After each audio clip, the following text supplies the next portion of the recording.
Hello दोस्तों, आप सभी का स्वागत है हमारे YouTube channel topic wise official में। और दोस्तों, जैसा कि आप सभी जानते हैं, यूपी ट्रिपल एससी पीईटी का एग्ज़ाम बहुत ही नज़दीक आ चुका है। इसी को ध्यान रखते हुए हम एक बहुत ही अच्छी वीडियो आपके लिए लेकर आए हैं, जिसमें सामान्य जागरूकता के बहुत सारे अच्छे क्वेश्चन हैं और ये क्वेश्चन आपको देखने को मिल सकते हैं। तो चलिए दोस्तों, देखते हैं हम क्वेश्चन, हमने किस प्रकार के क्वेश्चन को शामिल किया है। और ये क्वेश्चन पिछले यूपी ट्रिपल एससी के जो एग्ज़ाम होते थे उनमें आए हुए क्वेश्चन हैं। तो चलिए वीडियो हम शुरू करते हैं।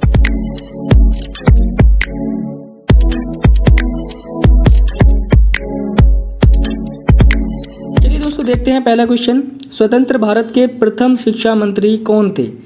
ऑप्शन आपको दिया हुआ है, पहला बलदेव सिंह, दूसरा ऑप्शन दिया हुआ है जवाहरलाल नेहरू, तीसरा ऑप्शन दिया हुआ है मौलाना अब्दुल कलाम आज़ाद और चौथा ऑप्शन दिया हुआ है आपको सरदार वल्लभ भाई पटेल। ठीक है, इसमें आपको बताना है स्वतंत्र भारत के प्रथम शिक्षा मंत्री कौन थे। तो दोस्तों, आपका सही आंसर जो हो जाएगा वो हो जाएगा मौलाना, सही आंसर आपका हो जाएगा मौलाना अब्दुल कलाम आज़ाद। ठीक है, ये आपका सही आंसर हो जाएगा मौलाना अब्दुल कलाम आज़ाद। ठीक है दोस्तों, इसके और ऑप्शन के बारे में हम बात कर लेते हैं।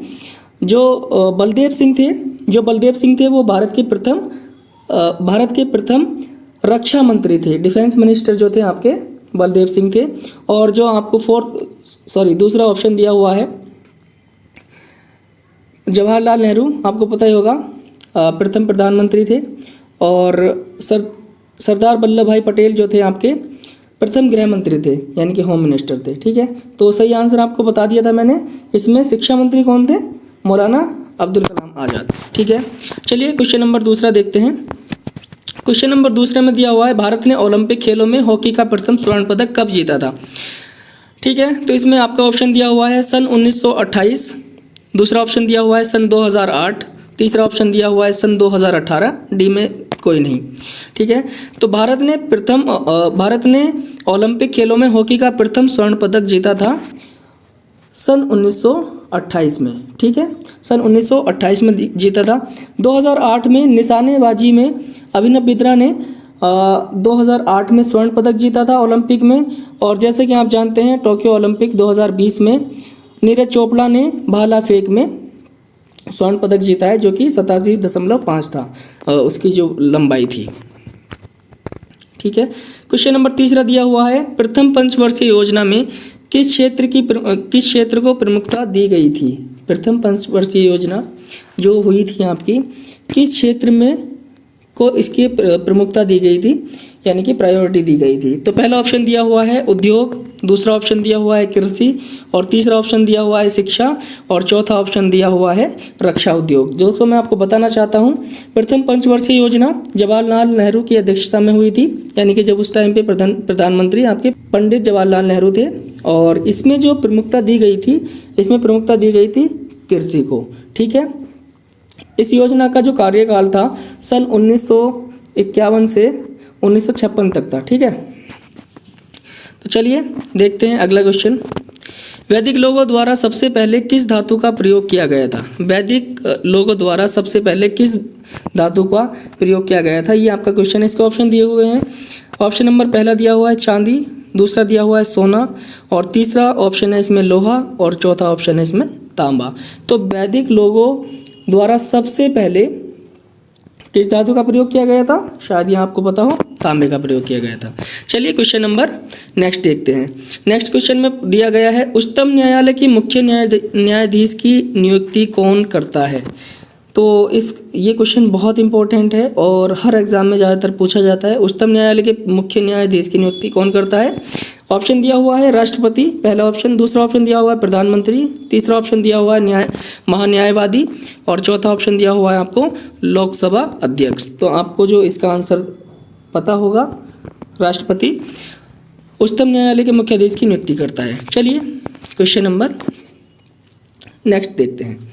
भारत का आइंस्टीन किसे कहते हैं? ये बहुत इंपॉर्टेंट क्वेश्चन है और स्टेट लेवल के एग्जाम में हमेशा पूछा जाता है। तो चलिए इसका आंसर क्या हो जाएगा, ऑप्शन हम देख लेते हैं। पहला ऑप्शन दिया हुआ है बाणभट्ट, दूसरा ऑप्शन दिया हुआ है आर्यभट्ट, और तीसरा ऑप्शन दिया हुआ है नागार्जुन, और चौथा ऑप्शन दिया हुआ है पाणिनि। तो इसमें जो सही आंसर हो जाएगा आपका नागार्जुन। दोस्तों मैं आपको बताना चाहता हूँ, भारत के प्रथम आइंस्टीन नागार्जुन को कहा जाता है। नागार्जुन महान रसायन शास्त्री, धातु विज्ञानी और औषधि निर्माण के विद्वान थे। ठीक है, चलिए जानकारी आपको अच्छी लग रही होंगी। आगे बढ़ते हैं। क्वेश्चन नंबर नेक्स्ट दिया हुआ है, पारादीप बंदरगाह किस राज्य में स्थित है? तो पारादीप बंदरगाह जो आपका किस राज्य में स्थित है, ये आपको आंसर बताना है। ऑप्शन दिया हुआ है, पहला ओडिशा राज्य, दूसरा अंडमान निकोबार, तीसरा पश्चिम बंगाल और चौथा तमिलनाडु। तो इसमें जो पारादीप बंदरगाह है आपका कहाँ पर है? ओडिशा में स्थित है। ठीक है, चलिए अगला क्वेश्चन देखते हैं। भारत की सबसे बड़ी जनजाति कौन सी है? भारत की सबसे बड़ी जनजाति कौन सी है? ऑप्शन नंबर ए दिया हुआ है भील, क्वेश्चन ऑप्शन नंबर बी दिया हुआ है आपको गोंड, और तीसरा संथाल जनजाति और चौथा बोडो जनजाति। तो भारत की सबसे बड़ी जनजाति जो है वो कौन सी है? गोंड है। ठीक है, इसके लोगों का मूल जो है वो द्रविड़ है। ठीक, चलिए अगले क्वेश्चन को देखते हैं। डॉक्टर भीमराव अंबेडकर ने संविधान का हृदय और आत्मा किसे कहा है? ठीक है, ऑप्शन नंबर ए दिया हुआ आपको संवैधानिक उपचारों का अधिकार, समानता का अधिकार दूसरा ऑप्शन दिया हुआ है, तीसरा ऑप्शन दिया हुआ है आपको स्वतंत्रता का अधिकार, और ऑप्शन नंबर 4 दिया हुआ है आपको धर्म का अधिकार। इसमें आपको सही आंसर बताना है। अगर आपको सही आंसर इसका पता है तो प्लीज़ हमें कमेंट करिएगा। डॉक्टर भीमराव अंबेडकर ने संविधान का हृदय और आत्मा किसे कहा है? ऑप्शन आपके सामने है। अगर आपको आंसर पता है तो प्लीज़ हमें कमेंट बॉक्स में लिख भेजिएगा। तो दोस्तों इसी तरह की वीडियो हम लेकर आते रहेंगे। UPSSC का एग्ज़ाम नज़दीक आ रहा है, उम्मीद है आप सबकी तैयारी बहुत अच्छी चल रही होगी। हमसे जुड़े रहिएगा, इस तरह की और वीडियो हम अलग अलग सब्जेक्ट्स पर लेके आते रहेंगे। चलिए मिलते हैं किसी दूसरी वीडियो में। Thank you very much.